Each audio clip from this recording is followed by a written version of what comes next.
Good morning. My name is Daniela Kadian-Dodov. I'm a vascular medicine specialist here. It's a pleasure to be here with you all. I'm going to be discussing baloney DVT and whether or not anticoagulation is indicated. I'll start with a case.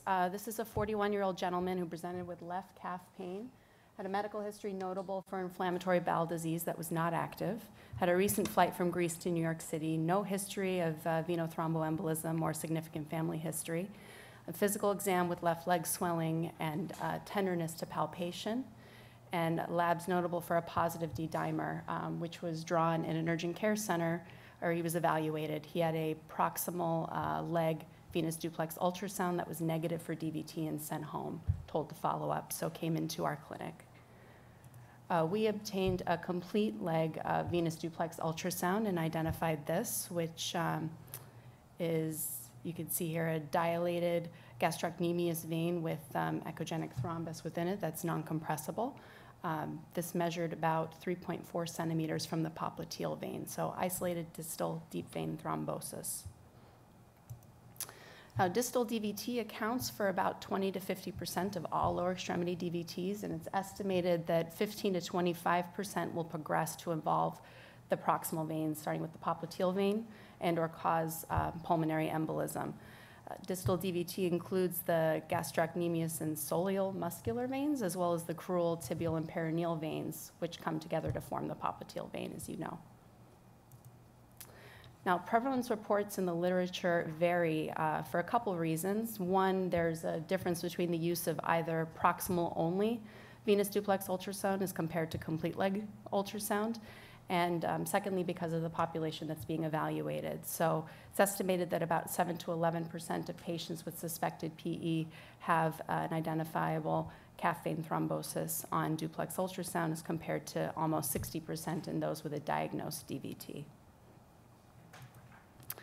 Now, there's two main ultrasound strategies in evaluating these patients. The proximal-only ultrasound that I mentioned is based on the premise that a small percentage of these will progress to involve the proximal veins and actually require treatment with anticoagulation. So perhaps repeating proximal-only duplex ultrasounds a week apart from each other to assess for progression will identify these higher risk patients. And then second is performing the complete leg ultrasound up front and making the diagnosis. There's pros and cons with each modality. It's operator and lab dependent. In some cases, the calf veins are very difficult to visualize, and you can end up with false positives or negatives. It can be very timely to do a complete exam, and it requires additional training for your technologist to do this. Serial proximal duplex ultrasounds, on the other hand, result in an increased use of healthcare resources and require the patient to follow up, which can sometimes be challenging. And in terms of efficacy in the literature, both of these strategies demonstrate similar safety in the management of DVT. So either one is okay to do. Now, there's one study looking at the natural history of the evolution of untreated calf vein DVT. This included just over 400 patients in 2 centers in Italy who had a negative proximal leg ultrasound, but high likely pretest probability for DVT or a positive D-dimer. These patients did not receive anticoagulation, only elastic compression and NSAIDs, and then went on to receive a baseline complete leg ultrasound. The results were blinded.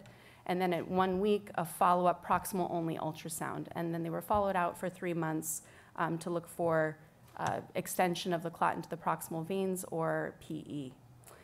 And when they went back to look on that baseline complete leg ultrasound, 65 or 15% of patients had a calf vein thrombosis.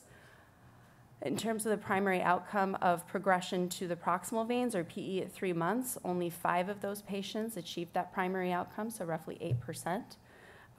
And 3 of these patients had that DVT present on the baseline ultrasound. 1 subject experienced a PE in follow-up. So out of the 65 patients with calf vein thrombosis, 59 had an uneventful course despite a lack of treatment with anticoagulation. 1 patient was lost to follow-up in this study. So there's clearly a small percentage of patients that would benefit from anticoagulation, but the systematic use of anticoagulation across the board is probably not appropriate. So who should get treatment? Well, the recent iteration of guidelines from CHEST recommend a treatment plan when you identify a calf vein thrombosis, and that should either be weekly serial duplex ultrasound for 2 weeks to identify if that patient is going to require anticoagulation, if your patient is low risk or asymptomatic. If they're high risk or symptomatic, they should be anticoagulated, and the recommendation is for 3 months of therapy. Some risk factors to consider when deciding whether or not your patient is high risk is presence of symptoms, active cancer, a history of prior VTE, inpatient status, whether or not there's a reversible provoking factor that can be identified, a positive D-dimer, extensive thrombus, which is thrombus greater than 5 centimeters in length, or the involvement of multiple calf veins, and then proximity to the proximal veins. So we typically use a cutoff of about 5 centimeters to define it as close to the proximal veins. And then finally, propagation on follow-up imaging is a high-risk feature.